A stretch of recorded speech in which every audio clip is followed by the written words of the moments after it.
Bonjour à tous, bienvenue dans cette vidéo. Je suis très heureuse de vous retrouver. Je m'appelle Coralie Château. Je suis l'auteur du site tupeuxlefaire.com sur lequel vous retrouverez tout ce que je propose, les formations, les services, le coaching et toutes mes publications gratuites, bien entendu.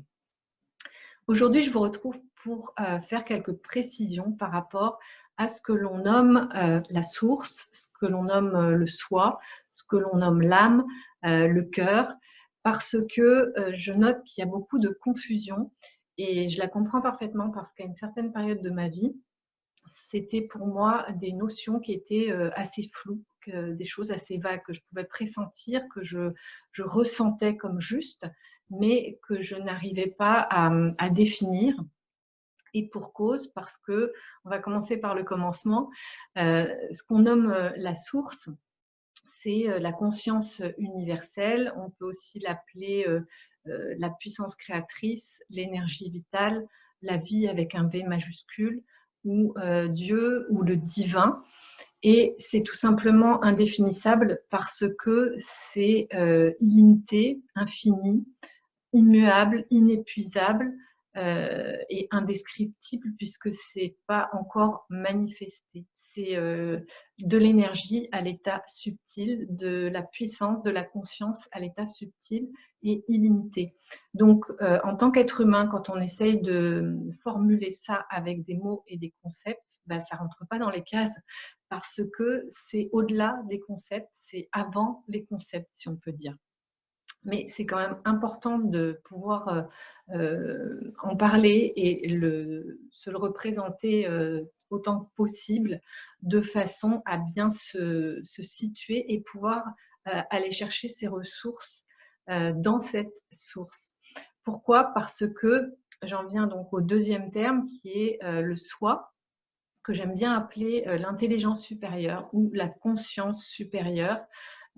C'est aussi ce qu'on appelle la présence, ce qu'on appelle je suis, ce que l'on appelle la conscience individualisée, c'est-à-dire une parcelle de la source. C'est un échantillon ou oui, une parcelle du divin qui possède les mêmes propriétés, les mêmes facultés de création lorsqu'elle est en contact, lorsqu'elle est en communion, lorsqu'elle se voit justement reliée à la source, à cette conscience universelle. À ce moment-là, elle peut accéder aux mêmes facultés et aux mêmes qualités de création et à tous ces bienfaits, parce que c'est aussi la source de la joie, de l'abondance, de l'équilibre, de l'harmonie, de la sérénité, de tout ce qu'on trouve dans la source et dans notre source intérieure. Donc, c'est pas seulement des concepts du New Age ou de ce qu'on veut bien se raconter aujourd'hui ou entendre. Pourquoi? Parce que c'est extrêmement simple. Il vous suffit, si vous avez des doutes par rapport à ça, si vous souhaitez le vérifier par vous-même, et c'est vraiment ce que je vous suggère de faire, c'est très important de pouvoir le faire par vous-même, et bien, tout simplement, c'est de sortir dans la nature et d'aller observer, d'aller vous promener dans la nature, d'être en contact avec toutes ces créations que sont les arbres, les fougères, les fleurs, les papillons, tout ce que vous pouvez trouver en bord de mer, dans la nature, dans sa pleine expression. Et vous constaterez que toutes ces choses, elles sont parfaites. Elles ont une perfection inhérente en fait. Si on prend une pâquerette, eh bien, il y a un équilibre, une répartition des pétales qui est parfaite, une association de couleurs qui est harmonieuse, la proportion entre la tige et la fleur qui est parfaite. Et c'est la même chose pour les arbres, pour l'océan, pour tout ce que l'on trouve dans la nature. Et donc, nous, en tant qu'être humain, on fait partie de cette nature et on a cette même perfection en nous. Et nous sommes créés de façon parfaite puisque on a tout ce dont on a besoin à l'intérieur. On peut être, comment dire, on peut tout faire en fait si, comme je vous le disais, on est conscient de ce que l'on est, de notre vraie nature. Donc ça aussi, on l'entend souvent, savoir qui on est, je suis, etc. Mais tant qu'on n'a pas réalisé et visualiser en quelque sorte, tant qu'on ne sait pas représenter ce dont il s'agit et ce que l'on est vraiment, tant qu'on n'a pas pu distinguer ce que l'on n'est pas, eh bien, ça va être justement cette confusion et ce flou qui vont régner et on va continuer à être manipulé par notre ego, notre mental, c'est-à-dire ce qui nous fait croire qu'on est aux commandes de notre vie ou qu'on peut tout faire par nous-mêmes. Évidemment, c'est totalement faux, puisque si je poursuis ce que je vous disais sur cette promenade dans la nature, ou si vous regardez par votre fenêtre et que vous voyez le soleil, vous allez vous rendre compte que ce n'est pas l'homme qui a créé le soleil et que le soleil n'a pas besoin de l'homme pour briller. Ben, c'est pareil pour tout dans la nature et c'est la même chose pour nous, parce que le soleil, il est en harmonie avec la source, il est dans un univers qui est parfait, dans une galaxie, dans la Voie lactée qui est parfaite, et tout est en équilibre, tout est en lien, tout se répond, tout coexiste et interagit entre eux, que ce soit les planètes, mais aussi les arbres ou les êtres humains. On interagit avec les planètes, avec nos semblables, avec la vie en général. Tout est lié et c'est ça qu'on appelle la source. Donc c'est important d'avoir ça à l'esprit et puis aussi de voir, considérer que nous, en tant qu'êtres humains, par rapport à toutes les créatures du monde végétal, animal ou minéral, on a en plus la conscience d'exister, c'est-à-dire qu'on sait qu'on existe et on se rend compte qu'on peut créer des choses. Une pâquerette, elle ne se dit pas bah, je vais créer des bébés pâquerettes, ça se fait au travers d'elle. Donc, en tant qu'être humain, on a à la fois la faculté de se rendre compte qu'on existe, on sait que l'on est vivant, et on a aussi la possibilité de créer, d'inventer des choses, et également de choisir. C'est-à-dire qu'on a une forme de liberté qui nous permet de choisir si je vais à droite ou à gauche, de choisir ce que je veux faire de ma vie, de faire des choix par rapport à l'activité que je veux exercer, etc., etc. Donc, ce sont des facultés que n'ont pas d'autres espèces du monde végétal ou animal. Mais ce qu'il faut retenir, c'est que même si on a ces petits avantages en plus, tout ce que l'on crée, tout ce que l'on invente et tous nos choix, ils sont guidés, ils sont générés par cette source, cette conscience universelle qui alimente, qui nourrit, qui commence par donner vie à toutes les formes de vie, à toutes les créations, à tout ce qui est. Alors, on a parlé de la source, du divin, on a parlé du soi, de je suis, de l'être. Voyons à présent ce qu'est l'âme. Donc évidemment, je vous donne toujours mon ressenti, mes perceptions au travers de mon intuition et de mon expérience, mais je vous invite là aussi à aller explorer un peu plus loin et voir tout ça par vous-même. Si ça résonne en vous, eh bien d'aller contacter justement cette partie de vous qui sait pour que ce soit plus clair à votre esprit. Donc, l'âme, pour moi, elle existe à l'intérieur du soi. Et l'âme, elle a pour rôle c'est un petit peu comme, je la vois comme la boîte noire. Vous savez, dans les avions, il y a une boîte noire. Et cette boîte noire, elle enregistre tout ce qui se passe au cours du vol. Et bien, pour nous, l'âme, c'est la boîte noire du parcours de toutes nos incarnations, de toutes nos existences. Et dans cette boîte noire est enregistré tout ce que l'on a tout ce que l'on a bien vécu, tout ce que l'on a compris, tout ce qu'on a accompli de positif, de constructif, de bénéfique pour les autres, pour soi. Et ça, on appelle ça le dharma. Et puis, il y a aussi la mémoire de tout ce qui n'a pas été compris, tout ce qui a été mal vécu, tout ce qui a été source de souffrance, tout ce que l'on a vécu sans pouvoir prendre de recul, sans voir ce qui se jouait, ce qui se passait, comment on a créé ces circonstances-là, quelle a été notre part de responsabilité. Voilà, donc on s'est retrouvé dans des situations, des circonstances qui ont été difficiles, qu'on peut nommer épreuves, et dont on a souffert sans pouvoir résoudre en fait la problématique. Donc la boîte noire, l'âme, c'est à la fois la mémoire du karma et du dharma, et c'est ce qui permet de prévoir, de programmer l'incarnation que l'on vit en ce moment. C'est-à-dire qu'elle fait également office de programme, c'est ce qu'on appelle aussi le destin, parce qu'on n'est pas largué dans la vie comme ça, dans la nature sans filet. Tout est écrit, mais comme je vous disais, on a également cette part de libre arbitre et cette faculté de transcendance qui est à l'intérieur de nous grâce à ce que l'on est, notre vraie nature, je suis. Donc je termine sur l'âme.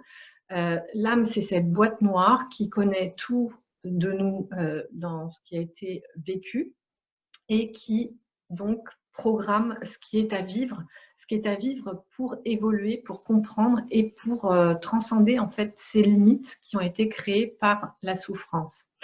L'âme, elle est là aussi pour accompagner notre chemin, et c'est une guidance intérieure qu'on peut appeler une sorte de GPS. Donc l'âme, c'est une partie de nous, on peut la voir comme une dimension de nous, dans laquelle on peut aller puiser des informations, à laquelle on peut se connecter pour savoir ce qui est le mieux pour nous, quelles sont les bonnes orientations à prendre, comment faire les meilleurs choix pour nous par rapport à ce qu'on vient apprendre et aussi ce qu'on vient partager aux autres parmi tout ce qu'on a fait de positif, tout ce qui est acquis en quelque sorte et que l'on peut exprimer en le rayonnant, qui va servir aux autres dans leur évolution ou simplement pour partager, donner de l'amour ou faire croître de nouvelles idées, de nouvelles expériences, etc. Donc, l'âme, elle est utile, on peut se référer à elle et elle passe par notre intuition. Elle passe quand on se connecte à notre cœur. C'est pour ça que j'ai souvent dit dans mes autres vidéos que en allant chercher dans son cœur, en se connectant au niveau de son cœur, on a directement accès à la voix de notre âme, qui est plus sage que celle de notre mental, évidemment. Celle du mental, c'est celle de l'ego, qui se croit tout puissant par lui-même, tout seul en tant qu'individu. Donc l'âme, elle est beaucoup plus éclairée et elle sait ce qui est juste pour nous. Et il y a également la possibilité de s'adresser de considérer, d'incarner sa présence je suis. Enfin, incarner, c'est pas le bon mot, mais c'est de l'invoquer en quelque sorte, puisque le soi, la présence je suis, elle englobe l'âme. Donc elle a une vision, des perspectives qui sont encore plus larges et elle a un pouvoir, c'est là que réside en fait notre pouvoir de transcendance et notre vraie liberté, puisque je suis, où le soi est toujours connecté, il n'a pas perdu, il n'a pas oublié sa connexion avec la source. C'est une part du divin, c'est un extrait du divin, une parcelle. Donc, il n'y a pas ces voiles de l'oubli, cette ignorance et cette inconscience, puisque je vous ai dit que moi, je définis le soi aussi comme la conscience supérieure ou l'intelligence supérieure. Donc, cette vidéo, elle sert aussi à ça, c'est-à-dire que vous pouvez vous connecter à votre âme qui vous dira exactement ce qui est juste pour vous maintenant, et vous pouvez à la fois vous connecter à cette partie divine en vous pour lui laisser de l'espace, en fait, en l'invoquant et en vous considérant comme cette présence je suis, avec toutes ses facultés et tous ses pouvoirs, vous lui laissez plus de place, vous lui permettez de croître, et c'est comme si à l'intérieur de vous, vous preniez l'ascenseur vers la dimension de vous qui est la plus haute, la plus parfaite, et qui a le plus de visibilité, qui est la plus sage, qui est déjà dans une plénitude et d'une manière immuable, imperturbable. Donc, c'est là que vous allez pouvoir aller puiser vos ressources, votre lumière, pour une guidance encore plus éclairée. Mais ça ne va pas vous permettre de vous exonérer de ce qui est à vivre, c'est-à-dire de revivre tout ce qui n'a pas été compris, qui peut passer par des difficultés, de la souffrance ou des épreuves, de façon à pouvoir le voir autrement. Mais justement, en faisant appel à votre présence je suis, en l'incarnant, vous allez pouvoir traverser ces difficultés beaucoup plus vite ou les traverser avec d'une manière beaucoup plus éclairée, c'est-à-dire que vous n'allez pas souffrir ou revivre des drames ou des souffrances, des nuits noires de l'âme, comme vous avez pu les connaître dans d'autres vies, dans d'autres incarnations. Voilà, j'espère que je suis claire, j'espère que ça va vous aider. Je vous dis ça maintenant parce que nous sommes en période de confinement et que c'est une période où on est sur pause, on est à l'intérieur et on nous demande de se tourner justement vers l'intérieur et on trouve le soi, l'âme ou le divin seulement à l'intérieur de soi au travers du portail de notre cœur. Tout est là à l'intérieur et cette période est propice pour aller chercher ça à l'intérieur de nous, pour mieux le cerner, pour mieux le découvrir, non pas avec nos yeux, c'est pour ça que quand j'utilise le mot visualiser, cerner, c'est pas complètement juste, c'est plus du ressenti. Et dans ce que l'on vit maintenant tous au niveau collectif par rapport à l'élévation du taux vibratoire de la planète, à l'accélération du temps et tout ce qu'on constate tous au quotidien, il y a également toutes ces perceptions et ce ressenti du subtil en nous et à l'extérieur qui devient beaucoup plus prégnant, qui devient beaucoup plus évident. Donc, profitez de cette période pour aller faire cette exploration intérieure, utiliser l'invocation, aller chercher vos précisions par rapport à ce dont il s'agit et puis restez bien connecté avec vous parce que plus vous passez de temps en présence, dans la conscience de votre propre présence et également dans la conscience de ce que vous êtes dans votre je suis, plus vous allez lui donner de l'espace et plus les choses vont pouvoir venir à vous, les informations dont vous avez besoin, la connaissance, la guidance dont vous avez besoin. Ça peut venir seulement quand on met son attention dessus, quand on met sa conscience dessus le plus longtemps possible. Donc c'est la définition de la méditation. Certains vont utiliser la prière, l'invocation. Quel que soit votre support, ce qui importe, c'est de rester en communion en fait avec vous pour que ça se développe et que ça puisse s'expanser. Voilà, donc en résumé, on a parlé de la source de la conscience universelle, de la puissance créatrice, du divin, de Dieu, et on a parlé aussi du soi, de la présence je suis, de cette parcelle divine, de cette conscience divine individualisée. On a parlé aussi de l'âme que j'appelle la boîte noire et le destin. Et tout ça, ce ne sont pas donc des concepts, c'est pas quelque chose d'évanescent, c'est pas un mystère, c'est une réalité et c'est une réalité à laquelle on peut accéder, c'est une réalité subtile. Et sa manifestation, c'est nous tels que l'on est aujourd'hui en tant qu'être divin, en tant que co-créateur, mais ça restera toujours quelque chose d'invisible et de totalement indéfinissable. On ne peut définir que ce qui est matérialisé. Donc définir une réalité qui est subtile, c'est toujours plus délicat, mais ça ne l'empêche pas d'exister de la même façon que le parfum, ça existe, vous savez ce que c'est. Je ne peux pas vous le dessiner, je ne peux pas vous le décrire autrement que par le sens olfactif. Donc voilà, ça reste une réalité. Et la réalité de la source de je suis ou de l'âme, elle est invisible, elle est subtile, mais elle est là. Et en fait, c'est de là qu'on tire notre puissance. C'est vraiment la source de tout. Et ça me semble nécessaire de savoir ce dont il s'agit au moins pour s'autoriser à le ressentir, le pressentir davantage, comme je vous disais, à lui donner de l'espace de façon à pouvoir transcender ce qu'il y a à transcender, accéder à ce qu'il y a de plus beau et de plus parfait en nous et accéder à tout ce qui est là en abondance dans la nature, hein, c'est-à-dire l'équilibre, l'harmonie, la perfection, la paix que l'on peut ressentir dans une forêt, dans les montagnes ou en allant naviguer en mer. Tout ça, c'est en nous et c'est en libre accès.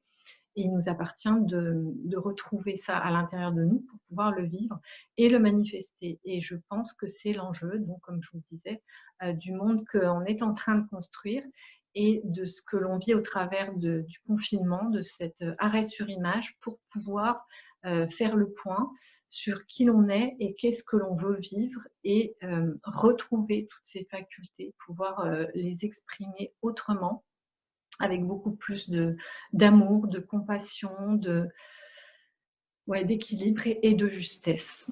Voilà, donc vos questions sont les bienvenues, vos commentaires également, juste en dessous de cette vidéo. Et puis, bienvenue dans l'ère du Verseau. Et puis, je vous dis à très bientôt pour une autre vidéo.